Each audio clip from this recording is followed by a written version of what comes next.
6개월간의 저의 활동들과 그리고 그 활동들의 결과 지금 대한민국에 필요한 것이 무엇인지를 여러분들과 함께 나누고자 합니다. 그렇게 이번이 아니면 기회가 없다고 생각해서 전국을 다니면서 또 서울도 왔다 갔다 하면서 여러분들께 저의 활동들을 보고 드리고 있습니다.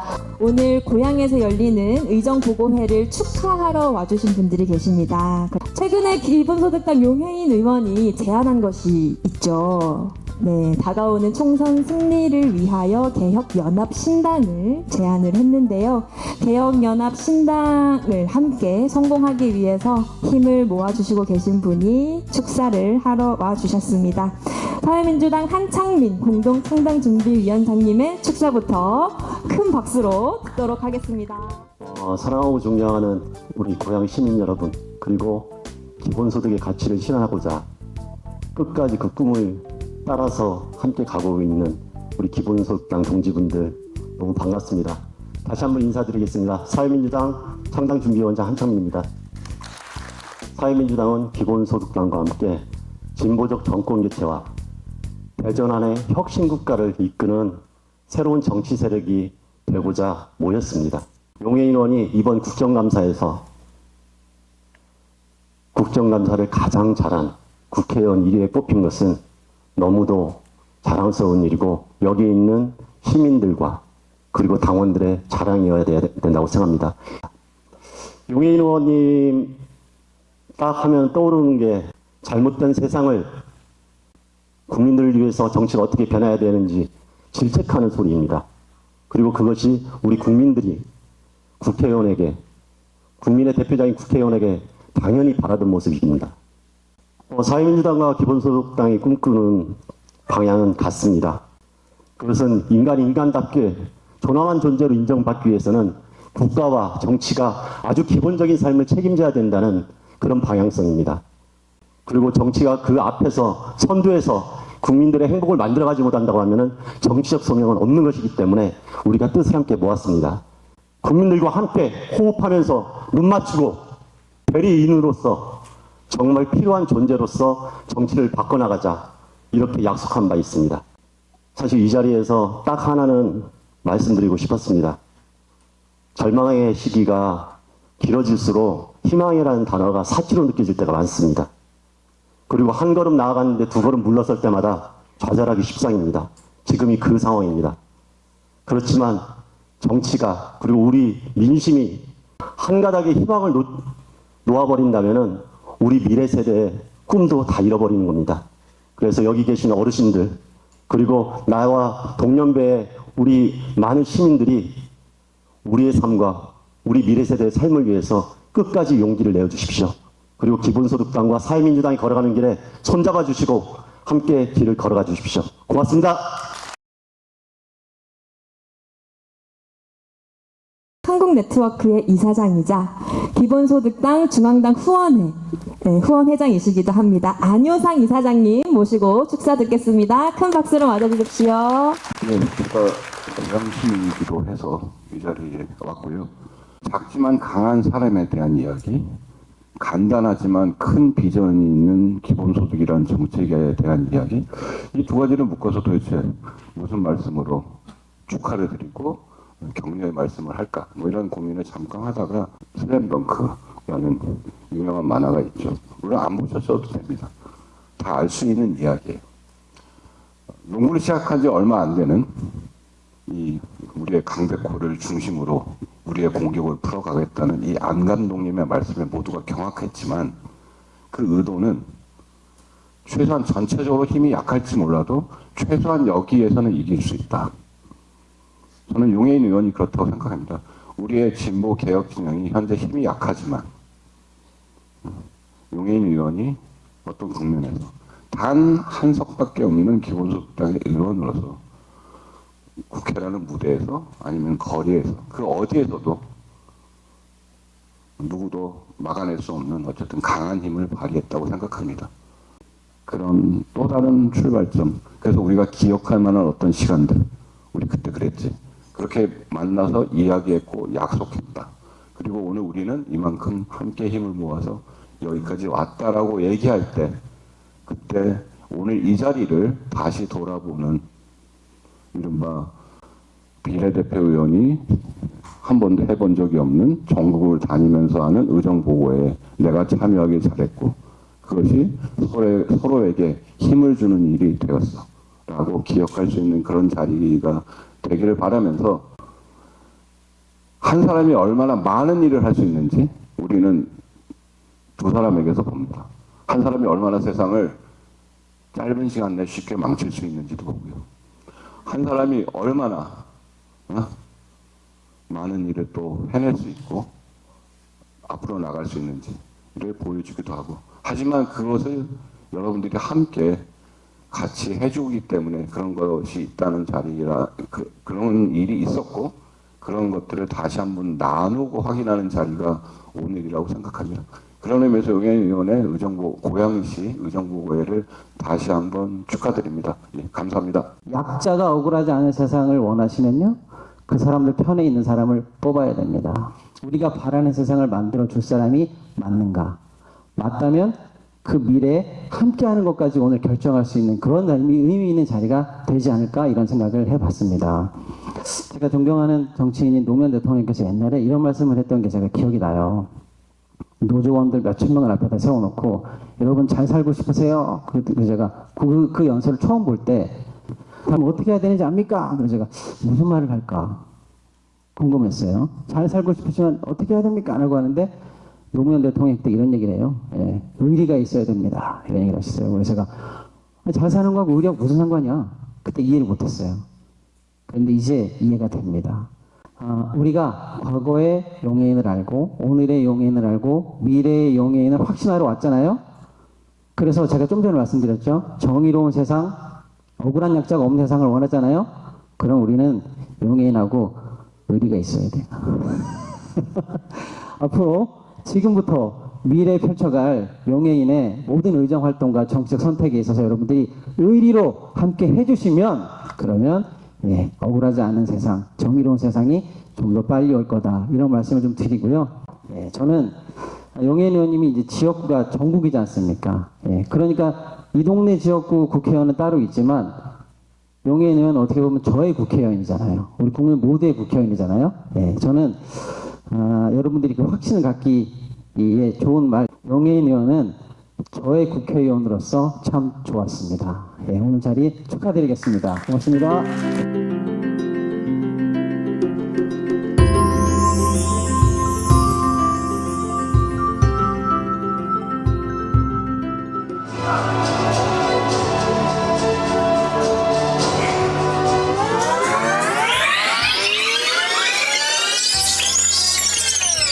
촛불이 열망해올 개혁을 실천해낼 수 있다고 믿습니다. 우리 지치지 말고 반드시 해냅시다. 저 용해인과 기본소득당은 이번에도 국민들 곁에서 여러분들과 함께 끝까지 싸우겠습니다. 고맙습니다. 사실 저희가 전국에 이렇게 의정보고회를 다닐 때마다 이렇게 유가족분들이 찾아와서 응원을 해주시는데요. 혹시 원하신다면 마이크를 잠깐 드려도 괜찮을까요? 저희는 이 자리에 설 자격이 있을지 없을지 모르겠습니다. 저희는 작년 10월 29일 이태원 참사로 인하여 159명의 애들을 자성에 보낸 보이지 않는 어떻게 보면 아픈 사람들입니다. 그런데도 이 아픈 사람들을 가장 먼저 보듬어 주신 분이 보이지 않는 이 용해인 의원이십니다. 약자를 위해서, 진실을 위해서, 의를 위해서 누구보다도 헌신, 봉사해 주신 분이 용해인 의원이십니다. 저희도 조금이나마 그 의리의 한 부분을 의원님한테 보여드리고자 이렇게 찾아왔는데 여러분들 뜨거운 마음의 박수를 보내주셔서 대단히 감사합니다. 요즘 전국 극장가에 서울의 봄이라는 영화가 가장 부각이 된 것 같더라고요. 거기에 보면 하나회라는 몰상식한 집단들이 나오죠. 그 군합발로 총각칼로 세상을 지배했던 세력들, 그 우두머리 전두광이는 지금도 파주시 문사럽 장산리에 묘지를 찾고 다녔는데 죽어서도 구천을 지금도 헤매고 있답니다. 왜 그럴까요? 역사를 유린했지 않습니까? 지금은 이 역사를 유린한 집단들하고 누구하고 오버랩됩니까? 검찰 특수부하고 연관이 되잖아요. 그렇기 때문에 여러분들은 거기에 대해서 열광을 하고 있지 않나 생각이 듭니다. 우리도 그 검찰 특수부만이 없었다면 지금쯤 여러분들과 같이 와서 웃는 낯으로 박수치고 같이 대화하고, 우리가 바라는 것은 용해 의원님의 국민을 위한 생각, 그것을 바라고 있을 건데 이렇게 그러지 못하고 있습니다. 보이지 않는 죄인이 되어버리지만 여러분들이 따뜻하게 맞이해 주셔서 너무 감사하고, 일말의 바람이 있다면 용해인 의원님과 같이 이 나라를 기어가고 바로 세우고 진보적으로 나가는데 같이 밑거름 되어줬으면 하는 간절한 바람을 가져본다, 이상입니다.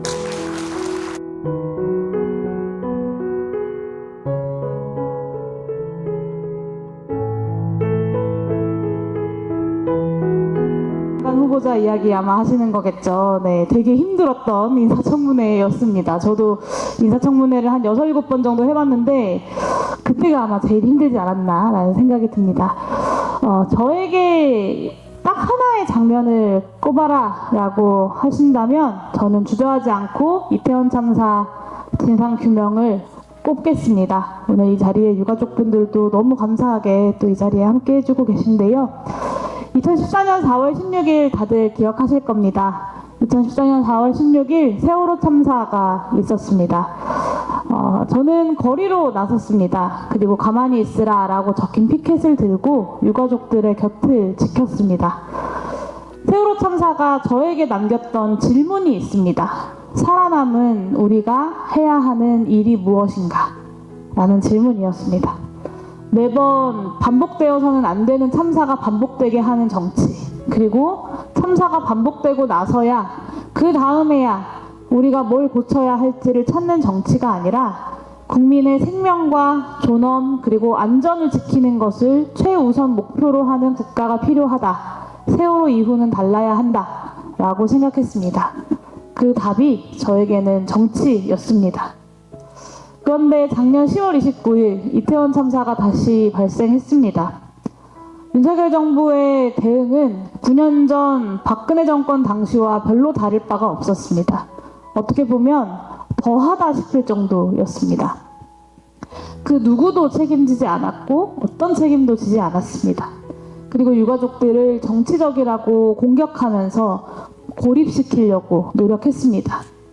참사를 막고 예방하는 건 국가의 책임이고 그 국가의 책임을 다하는 데 있어 유능해야 하는 정부가 참사를 예방하는 데에는 더할 나위 없이 무능했고 유가족들과 희생자들을 공격하고 또 모욕하고 진상규명을 방해하는 데에는 정말 최선을 다해 유능한 모습을 보여줬습니다.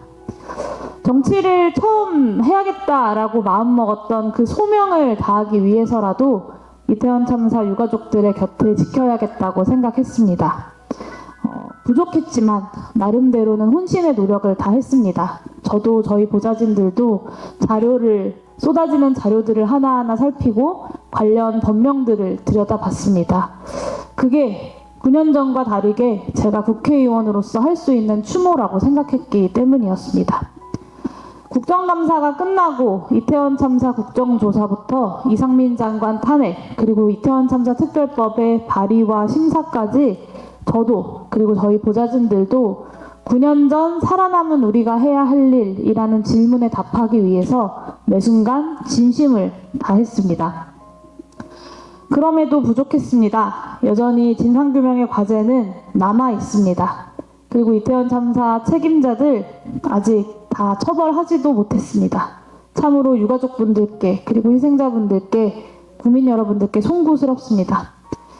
국정조사가 마무리될 즈음에 한 가족분이 저를 찾아오셔서 이렇게 얘기하셨습니다. 이태원 참사 국정조사를 앞두고 각 정당과 각 의원들을 방문하는데 용해인 기본소득당 용해인만 국정조사 계획서를 들고 왔다.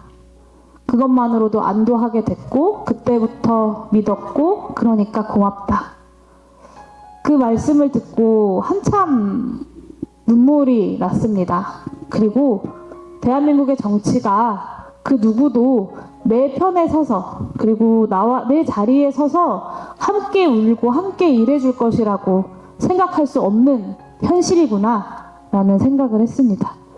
그것이 대한민국 정치의 현실이자 현주소였습니다. 동시에 그런 불안과 불신에 진심으로 답하는 것이 우리 국민들께 너무나 절실한 일이라는 생각을 했습니다. 진심을 다해 일하자. 국회의원이 아니라 국민의 자리에서 일하자. 네, 제가 앞으로도 정치를 하면서 제 마음 깊숙이 가져갈 결심입니다. 이태원 참사 특별법 하루라도 빨리 통과시키기 위해 최선을 다하겠습니다.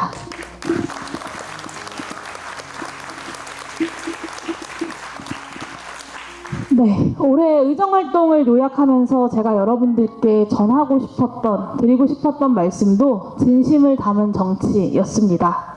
점점 정치가 국민들로부터 멀어지고 있는 이때에 그 어느 때보다 국민들의 곁을 지키고 국민들께 의미가 되어서 가 닿는 정치를 하고 싶었습니다. 올해 국정감사에 그런 각오를 담았습니다. 지난 여름 있었던 오송 참사의 진상규명부터 윤석열 정부의 부자 감세와 긴축 재정, 그리고 그걸로 인해 벌어진 지방정부들의 재정 충격까지 민생과 안전과 민주주의라는 대한민국 국민들이 지켜오고자 노력했던 대한민국 사회의 마지노선을 지키기 위해서 부단히 노력했습니다. 국정감사를 마치고 한 언론사에서 실시한 여론조사에서 국정감사 우수 의원 1위로 뽑혔다라는 소식을 들었습니다. 이 자리를 빌어서 다시 한번 감사드립니다. 네, 이 여론조사가 놀랍게도 1, 2, 3번 중에 고르는 게 아니라 주관식이었다고 하더라고요. 다른 그 무엇보다 국민들께서 직접 입 밖으로 용해인이라는 이름 3글자를 말씀해 주셨다는 것이 너무나 감격스러웠습니다. 정치가 먼저 국민들께 진심으로 다가서면 우리 국민들께선 꼭 그에 맞는 진심을 들려주신다라는 것이 지난 3년 6개월 동안 제가 정치를 하면서 배운 것이었습니다. 비록 의석 하나 있는 아주 작은 소수정당이지만 정치 권력의 크고 작음과 상관없이 국민들께 보답하는 정치에 여전히 길이 있다라는 확신을 얻었습니다. 그래서 저의 입법 활동 하나하나에 진심을 담았습니다. 그리고 진심과 함께 미래를 담았습니다. 지난 3년 반 동안 제가 발의한 법안이 대략 한 40여 개 정도 됩니다. 법안 발의할 10명에 같이 도장 찍어주고 공동 발의해줄 의원을 모으는 것도 쉽지 않은 소수정당의 사정을 말씀드리면 우리 국민들께서는 그래도 애썼다라고 말씀해 주시겠지만 그래도 솔직히 많은 숫자라고 말씀드릴 수는 없습니다. 그럼에도 제가 발의한 이 법안들은 모두 기존의 정치가 다뤄오지 못했던, 그리고 상상하지 못하고 외면해왔던 대한민국의 여러 문제들과 대안들을 아주 현실적인 방법인 입법으로 풀어내고자 했던 법안들이었습니다.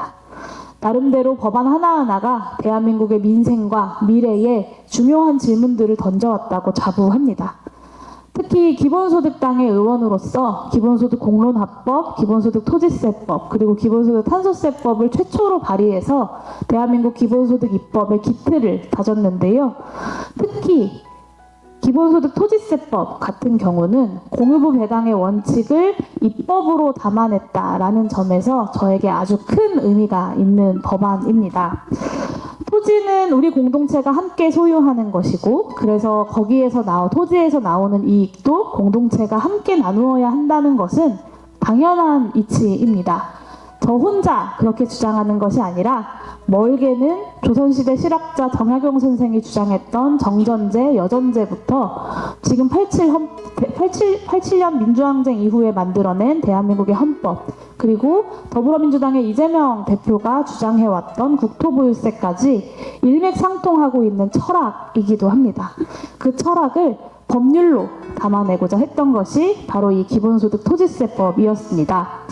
이 기본소득 토지세법은 부동산 투기로 돈을 쓸어 담고 있는 극소수의 재벌들과 부동산 부자들뿐만 아니라 국민 모두가 안정적으로 살아갈 수 있는 기반이 될 제2의 토지개혁이 될 것입니다. 그리고 최근에 이슈가 되고 있는 횡재세법에 대해서도 꼭 말씀드리고 싶은데요. 작년 4월 제가 대한민국에서 정치인들 중에 처음으로 횡재세를 주장했습니다.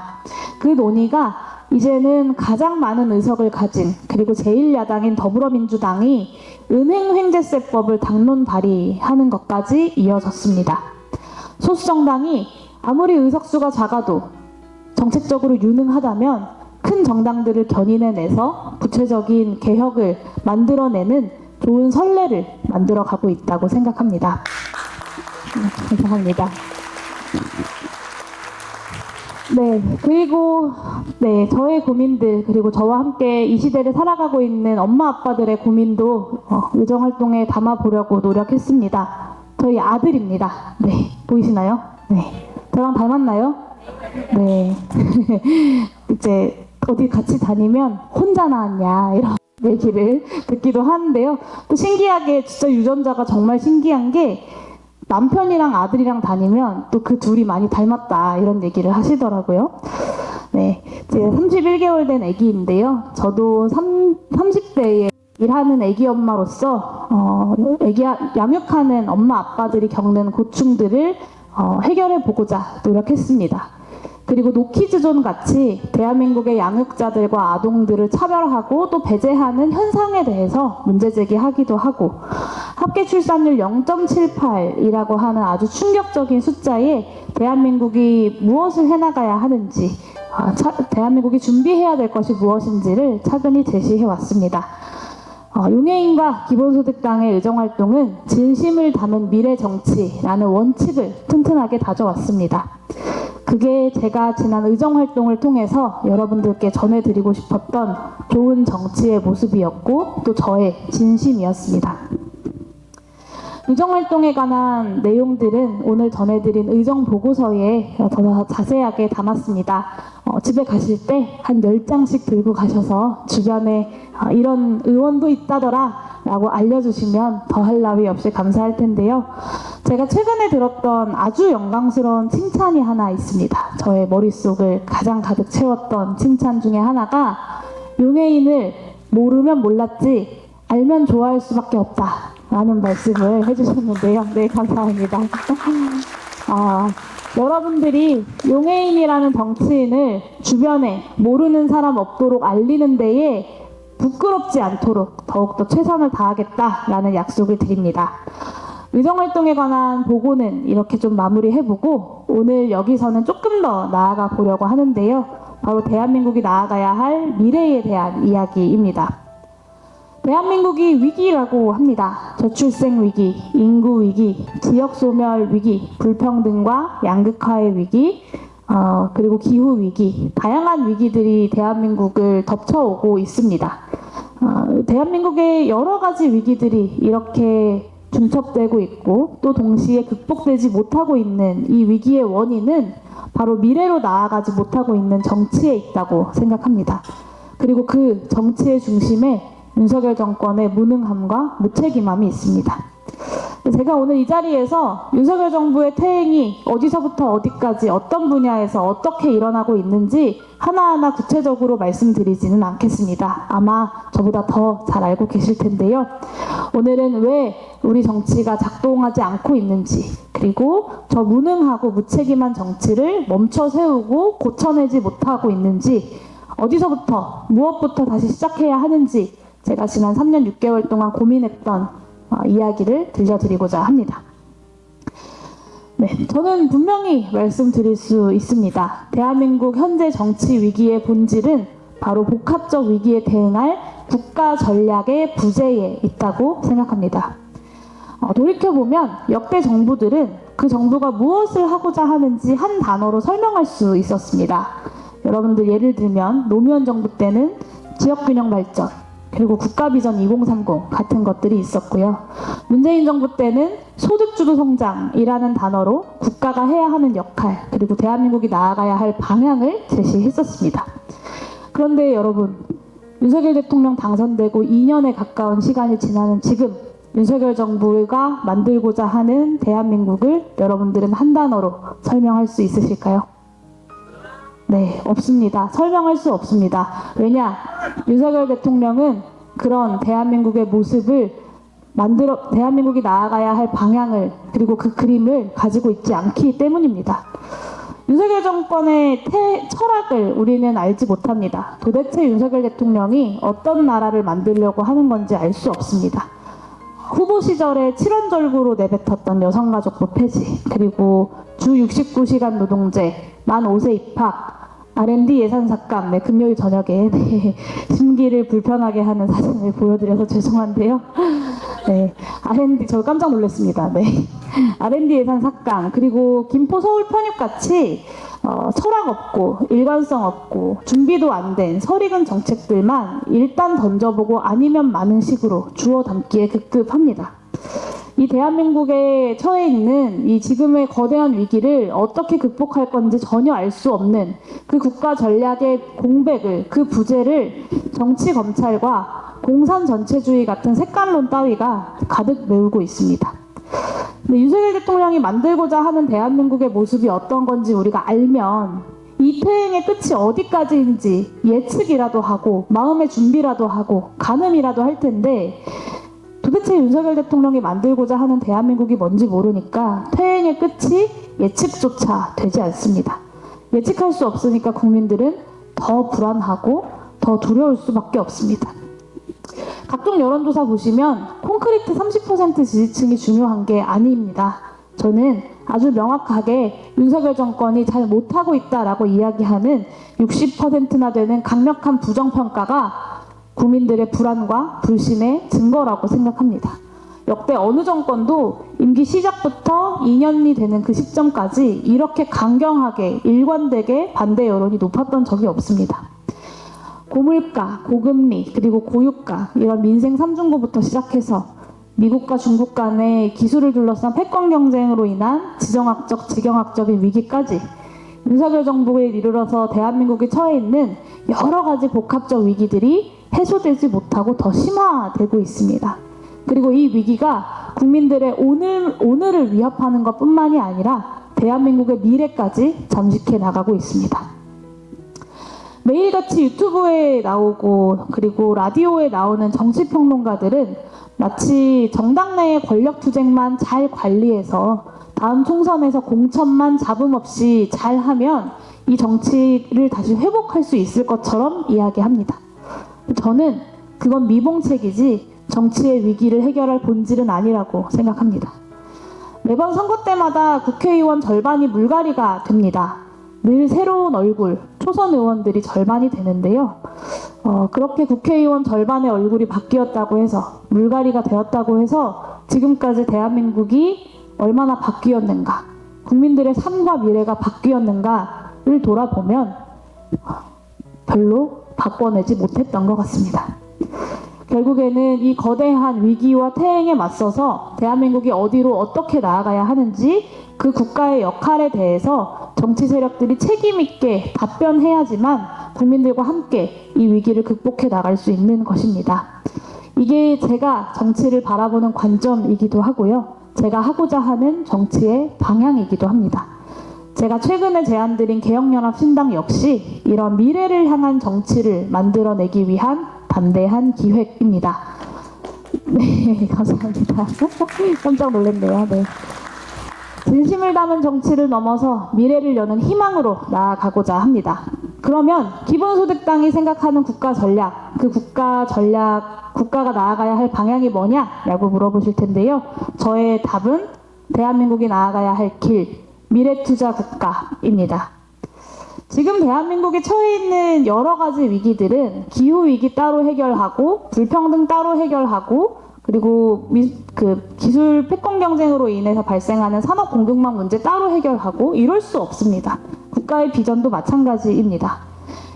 성장력 그리고 성장 잠재력을 좌지우지하는 이 시기에 국가가 직접 대규모의 공공투자를 하는 주체가 되어서 이 재생에너지 중심의 산업 전환과 디지털 전략 산업을 주도해서 육성, 지원하고 또 기술혁신을 위한 연구개발까지 주도적으로 하는 역할을 국가가 해야 한다라는 것입니다.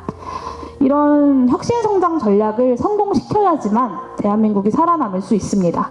재생에너지 전환을 확대하고 또 산업적으로, 기술적으로 주도해내는 것이 기후위기도 해결하고 경제 성장도 이뤄내는 길이라는 점을 말씀드립니다.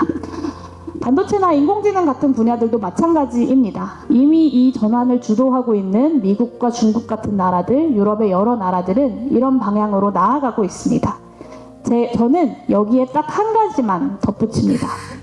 국가의 투자를 통해서 이루어낸 이 국가 성장의 결실을 소수의 플랫폼 자본들과 재벌들에게만 몰아주는 것이 아니라 국가의 주인인 국민들께 배당하자라는 제안입니다. 그게 제가 제안드리는 녹색전환, 혁신국가, 그리고 국민통합이라는 비전의 구체적인 내용인데요. 여러분들이 상상하실 수 있는 과거의 몇 가지 사례들만 좀 들어보겠습니다. 인간을 처음으로 달에 보냈던 프로젝트, 미국의 아폴로 프로젝트를 기억하시는 분들도 계시고 아니면 나중에 영상으로 보신 분들도 계실 텐데요. 이 아폴로 프로젝트가 인간을 달에 보내서 발자국을 찍게 만들었던 이 프로젝트가 지금의 우리의 일상에도 녹아 있습니다. 혹시 그 성과가 뭔지 아시는 분 계실까요? 인터넷? 네, 맞아요. 인터넷. 그리고 반도체. 지금 기술 혁신의 아주 핵심 기반이 되는 그 기술의 발전들이 이 아폴로 프로젝트를 진행하면서 나오게 됐습니다. 바로 여러분들 손에 쥐어 있는 핸드폰, 컴퓨터, 카메라, 반도체 같은 기술 혁신이 이 아폴로 프로젝트를 통해서 등장하게 된 건데요. 작은 로켓 안에 컴퓨터를 집어넣기 위해서 수많은 과학자들이 매달린 결과가 인터넷과 반도체 등을 상용화하는 기술혁명의 기반으로 이어지게 된 것입니다. 이거는 기업이 한 게 아니라 국가가 했던 거였습니다. 만약에 기업이 이 아폴로 프로젝트를 주도했다면 중간에 투자금을 어디서 끌어올 수 있네 없네, 이 프로젝트 정말 인간이 달에 갈 수 있네 없네 현실 가능성을 따지다가 엎어졌을지도 모릅니다. 저는 지금이야말로 아폴로 프로젝트가 보여줬던 혁신 국가의 로켓을 다시 한번 대한민국이 쏘아 올릴 때라고 생각합니다. 그리고 대한민국도 이미 경험을 한 적이 있습니다. 한국전쟁의 폐허에서 반도체 선진국으로 발돋움했던 한강의 기적, 그리고 몇 년 전 문재인 정부 시기에 일본의 수출 규제에 맞서서 소재 부품 장비, 소부장의 국산화를 이뤄냈던 역사적 도약. 이 도약 뒤에는 위기를 극복하고 미래를 쟁취하겠다라고 생각하는, 라고 마음먹는 사명이 있는 국가, 정부의 역할이 중요했습니다. 지금 우리에게 필요한 정부도 저는 이런 정부라고 생각합니다. 대한민국의 성장 잠재력을 유지하고 또 키워나가기 위해서 녹색전환이라는 사명을 진솔하게 국민들께 설득하는 정부가 필요합니다. 예를 들어 녹색전환을 만들어내기 위해선 우리나라 땅 곳곳에 풍력발전, 태양광 발전을 설치해야 합니다. 그리고 전기차가, 혹시 전기차 타시는 분 계신가요? 전기차가 일반 휘발유차보다 훨씬 무겁다고 합니다. 그래서 이 전기차를 상용화하기 위해서는 전기차만 잘 만들어서 배터리 용량만 키워서 파는 게 아니라 대한민국 도로라는 인프라를 처음부터 다시 깔아야 하는 그런 계획도 필요합니다. 에너지를 절약하기 위해서 나타난 여러 가지 기술의 혁신들을 우리 일상에 또 적용시켜야 합니다.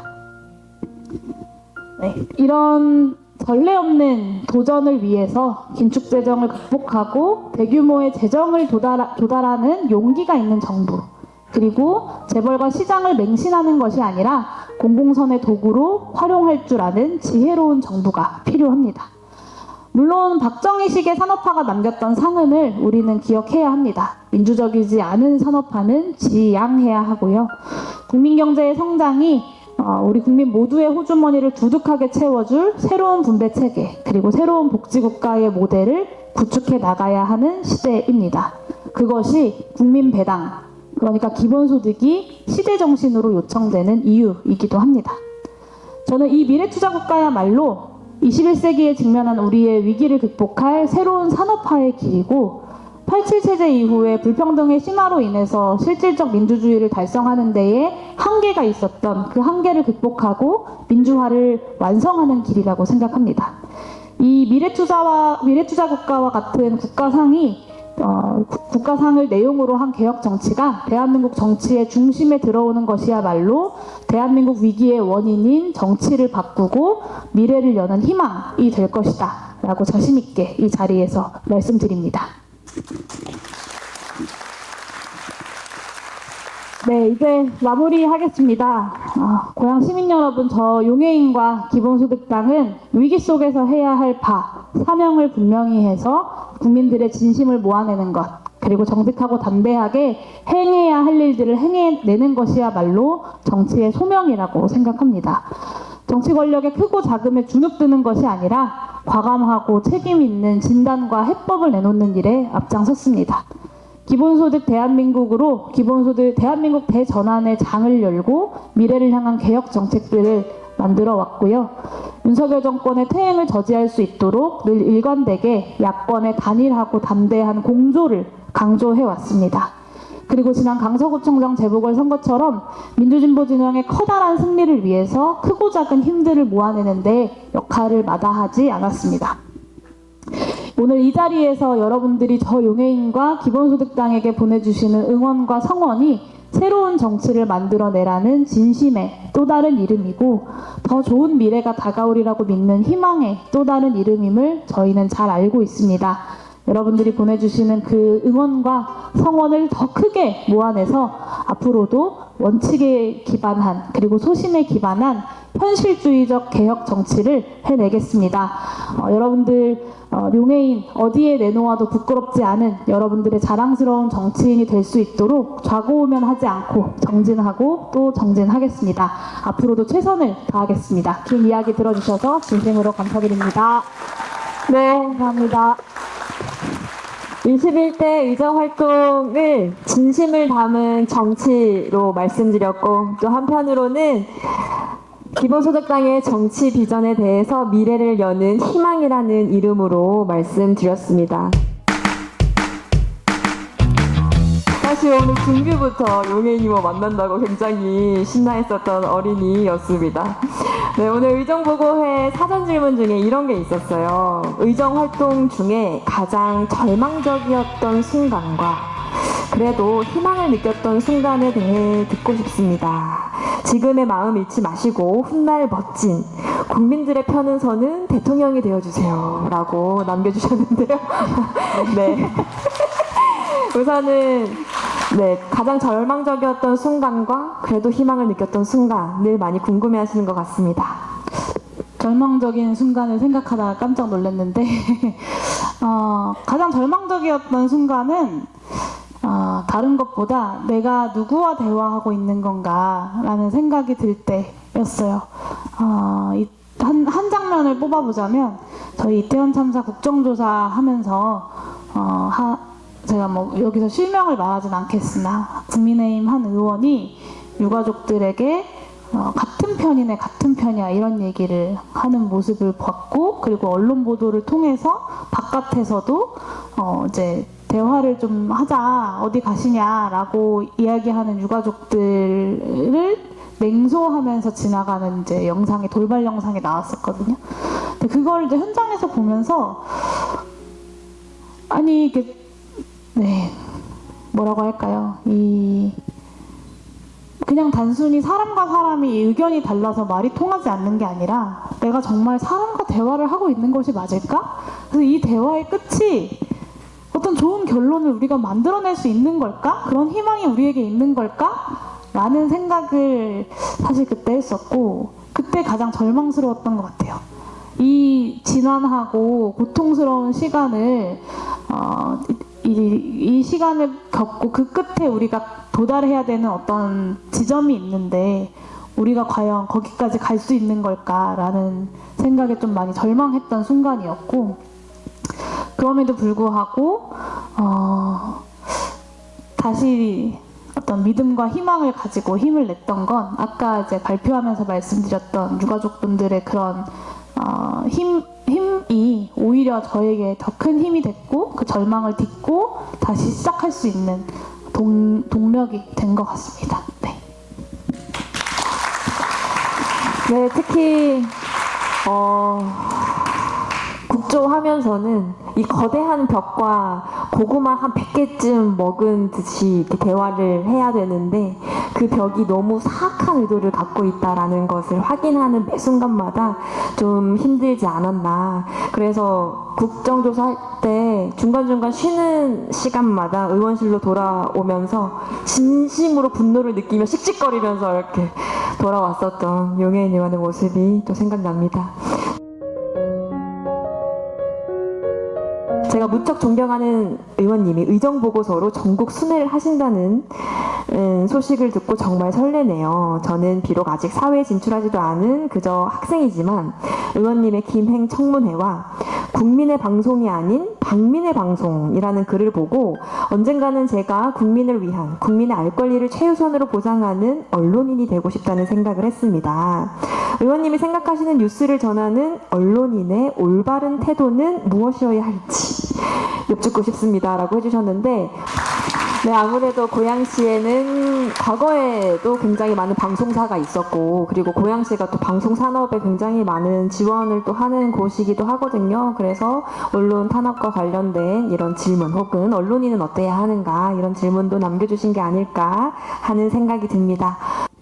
네, 제가 이제 언론인은 아니어가지고 그 언론인으로서 언론인들이 고민하는 여러 소명과 사명에 대해서 제가 뭐 그 깊이를 다 헤아릴 수는 없겠지만 저는 그냥 딱 한 가지라고 생각합니다. 비판해야 할 것을 비판하는 사람이 언론인이라고 생각하고, 우리 사회에 그 역할을 하기 위해 노력했던 수많은 언론인들이 있었고 지금도 그런 언론인들이 계시겠죠.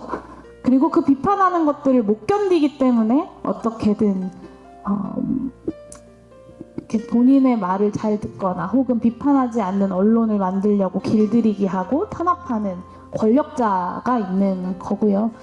오늘 방송3법이 이제 거부권 행사로 인해서 본회의에서 제2 표결을 했는데, 그때 이제 국민의힘 박성중 의원이 나와가지고 이 방송3법은 이렇게 국영방송이 아니라 노영방송을 만드는 겁니다. 이렇게 얘기하시면서 이걸 이제 부결시켜달라 이런 호소를 하셨는데, 그러면 이 노영방송이 아니라 윤영방송이면 만족을 하시는 건가?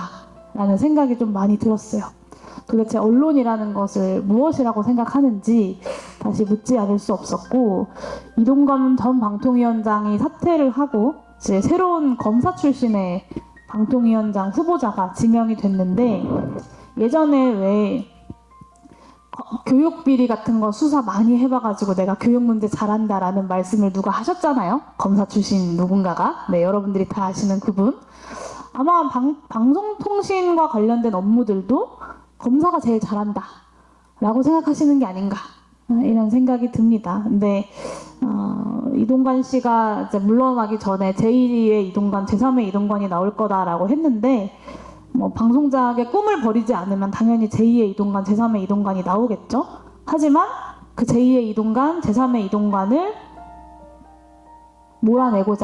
끌어내고자 하는 또 더 많은 제2의 그런 언론인들, 제3의 언론인들, 그리고 제2의 국민들, 제3의 국민들이 등장할 것이라고 생각하고, 저는 역사의 끝에는 늘 옳은 길이 우리를 기다리고 있을 거라고 생각합니다. 우리 꼭 지치지 말고 승리합시다. 네. 일단 먼저 용혜인 의원님께 감사드립니다. 여러 가지 정치 활동이 우리나라 국회의원 중에서는 최고의 정치 활동을 하시는 것으로 늘 감사드리고 존경하고 있습니다. 한 가지만 부탁드리고 싶은 거가 있는데요.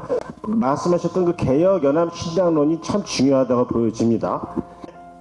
기본소득당하고 사회민주당하고 열린우리당이 그런 큰 정치적 합의를 하신 것은 엄청난 의미가 있는데, 그것이 진짜 효능감을 가지기 위해서는 결국은 아직 결정을 못한 진보당과 민주노총, 그리고 다른 방향으로 일을 추진하고 있는 정의당이 어떤 의사결정에 합의가 끌어져야 될 것 같아서 용혜인 의원님이 바쁘시겠지만 좀 더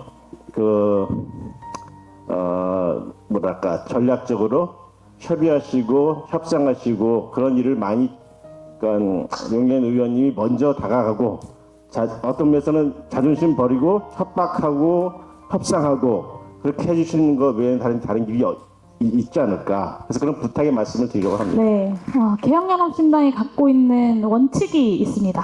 선거공학적 세력들과 함께하지 않는다. 그리고 이 제3지대를 개혁의 내용으로 채워내고자 하는 그 방향에 동의한다. 그리고 윤석열 정권의 확대 재생산 혹은 정권 재창출로 이어질 세력들과는 함께할 수 없다. 이런 원칙을 가지고 있는데요. 그리고 이제 기본소득당이 갖고 있는 개혁의 방향, 그 방향으로서 제안드린 게 아까 말씀드린 녹색전환, 혁신국가, 그리고 국민통합입니다. 이 방향에 동의하는 세력들 혹은 개인들과는 개혁연합신당은 당연히 열린 마음으로 논의할 준비가 되어 있고요. 그런 제안을 이제 지지난주 금요일에 2주 전에 이제 제가 드리기도 했습니다. 근데 2주 정도 시간이 지나서 각 정당들에서 이에 대해서 나름대로 안에서 논의도 하고 고민도 하셨을 텐데 정의당에서는 저희에게 공식적으로 제안한 바가 없음에도 불구하고 기본소득당이 사실상 거절했다라는 언론 플레이를 하시면서 기본소득당과 함께하지 않겠다 이런 의사를 좀 밝히셨고, 진보당에서는 말씀하신 민주노총 중심의 이 진보 4당 논의 테이블을 좀 우선적으로 생각하고 계시는 것 같습니다. 근데 네, 저는 이제 그 논의를 마냥 기다리고 있긴 좀 어렵고, 이 개혁 정치의 방향에 동의하는 개혁적인 정치 세력들과 함께 힘을 모으는 이 눈덩이를 잘 굴려나가는 일들을 하고 있으려고 하고요. 그 과정에서 이 개혁의 방향에 동의하는 많은 사람들을 함께 모아내고 다음 총선에서 이 눈덩이를 잘 굴리고 예쁘게 굴려서 예쁜 눈사람 만들어서 국민들께 희망이 될 수 있는 그런 결과를 만들어 보고자 합니다. 말씀하신 것처럼 자존심도 내려놓고 바쁘지만 열심히 다른 분들 만나고 설득하는 시간들 거쳐서 그 결과로 성공하는 모습으로 여러분들에게 보답하겠다는 약속을 드리고, 그리고 아마 좀 더 구체적인 모습들, 그래서 개혁연합신당의 사회민주당, 열린민주당, 그리고 기본소득당 외에 누가 더 같이 하는 거야, 혹은 어떤 정당이 더 같이 하는 거야 라는 것들은 12월 말 정도가 되면, 1월 초 정도가 되면 좀 더 구체적으로 여러분들께도 말씀드릴 수 있지 않을까. 지금은 물밑에서 말씀하신 그런 쭉 설득하는 시간들을 가지고 있다라고 말씀드리겠습니다. 감사합니다. 저는 그냥 응원을 좀 하고 싶어서 말씀을 드리고, 근데 흔한 이름이 아니잖아요. 예, 그래서 처음에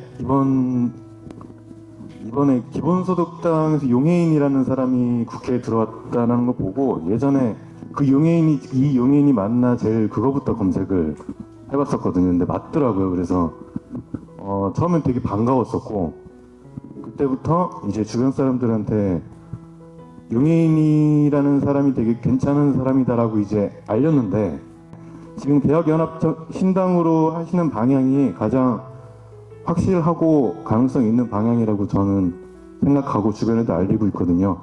그래서 힘 계속 내시고 꼭 다음 국회에서 용해인이 3명, 300명 되는 날까지 계속 힘내시고 다음 국회에서도 꼭 됐으면 좋겠습니다. 네, 감사합니다. 네, 말씀하신 대로 오늘 좀 이상한 총선 전략이 나오기도 했고 네, 저는 개혁연합신당이라는 기획이 민주진보 진영의 큰 승리를 만들어내서 총선 이후에 윤석열 정권의 퇴행에 좀 브레이크를 걸 수 있고, 그리고 다음 대선에서 진보적 정권 교체를 만들어낼 수 있는 기반이 되기를 바라면서 시작한 기획이었습니다. 그리고 그 과정에서 지금 저 혼자의 선거, 저 개인의 선거를 준비하는 것이 아니라 전체의 선거를 우리가 함께 승리할 수 있는 길을 만들어야겠다고 생각해서 개혁연합신당을 제안드렸고, 그 개혁연합신당이 예쁘게 눈사람이 되어가는 과정에서 제가 해야 하는 역할이 무엇이든 마다하지 않겠다라는 약속을 드리고요. 여러분 오늘 보내주신 응원에 제가 어긋나지 않도록 최선을 다하겠다는 약속 드립니다. 감사합니다.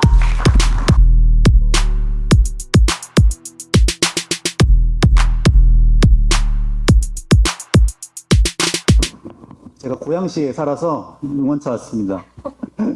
사실 오늘 정기국회 마지막 날이었는데 오늘 이태원 특별법이 통과가 되지 못해서 조금 더 미뤄지게 됐는데, 그래서 오늘 국회 앞에서 추모문화제를 하다가 왔습니다.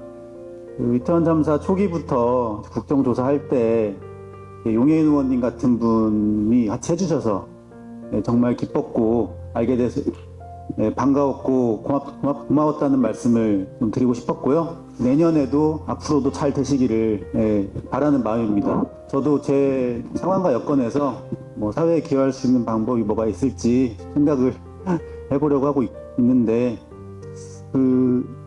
앞으로 어떤 도움이 필요하신 부분이 있다거나 여기 오신 분들께 바라시는 내용이 있다면 어떤 것이 있을지 궁금해서 질문으로 하나 드리겠습니다. 국정조사 할 때, 그리고 이태원 참사 유가족분들 곁에서 민변에서 늘 많이 저희 국정조사에도 도움 주시고 법률적 조언도 해주시고, 저희가 이거는 이렇게 볼 수도 있는 걸까요? 이런 거 막 물어봐 주시면 답변도 주시고, 사실 그 마지막에 저희 국정조사 마지막 청문회 자리에서 이상민 행정안전부 장관이 그 재난관리 주관기관의 장을 정하지 않았던 것을 실토했던 순간이 있었어요. 그 전까지는 다 그거는 정할 수 없는 거다라고 하다가, 혹은 이제 정했다라고 하다가 안 정했다라고 하다가 안 정한 것이 시행령 위반인 것을 지적하니까 갑자기 그 순간 말을 바꿔서 정한 거죠? 라고 이렇게 얘기했거든요. 그래서 제가 좀 전에 안 정하셨다고 말씀하셨잖아요. 라고 했더니 그렇게 말씀드린 적 없습니다. 라고 이제 말을 바꾸는 장면이 국정조사 마지막 날, 마지막 청문회 날 밤에 마지막 질의에서 있었는데, 그 질의를 저희가 준비할 때도 민변에서도 많은 도움을 주셨었습니다. 좋은 세상, 그리고 억울한 사람 없는 세상 함께 만들어가는 과정에 함께 노력하는 동료, 좋은 든든한 동료이다고 생각하고요. 글쎄요, 제가 어떤 도움을 요청드릴 수 있는 부분이 뭘까, 머릿속이 딱 질문을 듣자마자 머릿속이 아득해졌어요. 그래서 오늘 받은 질문 중에 가장 어려운 질문인 것 같은데요. 제가 내린 결론은 그겁니다. 아까 발표할 때 말씀드린 것처럼 진심을 다하면 국민들께서는 꼭 그에 맞는 진심을 들려주신다. 그게 아니면 이 언론에서 잘 보도도 해주지 않고, 언론에서 주목해주지 않고 국회의원 의석 하나인 작은 정당, 그 작은 정당의 의원인 용해인에게 보내주시는 여러분들을 비롯한 국민 여러분들의 이 응원이 설명이 안 돼요. 네. 그렇잖아요. 언론에서 잘 보여주지도 않고, 방송에 나갈 기회도 잘 없고, 그 여의도 정치에서 막 아주 강력한 힘을 발휘하는 것도 아닌데, 왜 국민들께선 어떻게 기본소득당과 용해인을 알고 지지해 주실까, 응원해 주실까? 저는 그냥 열심히 하고 노력하고 잘하는 사람들에 대해서 국민들이 그만큼 꼭 그에 맞는 마음으로 보답해 주시기, 그러니까 답변해 주시기 때문이라고 저는 생각하고, 앞으로도 그런 정치인, 그런 정치 세력들에게 무한한 응원과 성원을 보내주시는 것이 그 마음을 잃지 않고 정치를 하는 사람들에게 가장 큰 힘이 된다는 것을 잊지 않아 주시는 것이 제가 좀 부탁드리고 싶고 당부드리고 싶은 내용입니다. 부탁드립니다.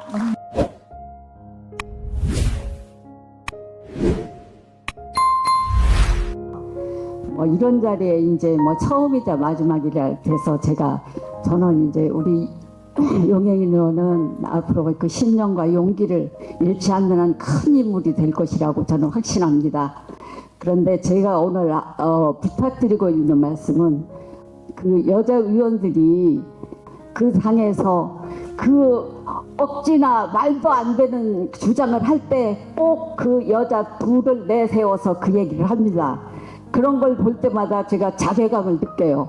왜 저 여자 의원들은, 왜 저 수많은 남자 의원들을 대신해서 저 말도 안 되고 정말로 비웃음거리인 얘기를 와서 주장을 하고 발표를 하는지, 그게 너무 정말 화가 나고 비웃음하고 정말 그렇습니다. 우리 여자 정치인들이, 숫자 많은 남자 정치인들이 저기에 밀려가지고 대도 안 쓰고 말도 안 되는 주장할 때 앞장서지 말기를 부탁합니다.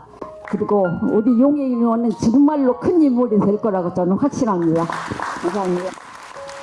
네, 정치인들 보시면 참 갑갑하신 마음 많이 드시죠. 사실 이제 뭐 여성 정치인들뿐만 아니라 남성 정치인들 중에 뭐 그런 사람들이 없겠습니까? 더한 사람도 있고, 그리고 또 언론에 보도되지 않지만 현장에서 보거나 같이 대화 나누다 보면 또 정말 충격적인 인식을 갖고 계신 분들도 있고, 한국 사회 정치가 가야 할 길이 참 멀다라는 생각을 하는데요. 오늘 말씀해주신 그 취지에 어긋나지 않도록, 그리고 기대에 부응할 수 있도록 좋은 정치로 보답하는 그런 정치인이 되겠습니다. 고맙습니다.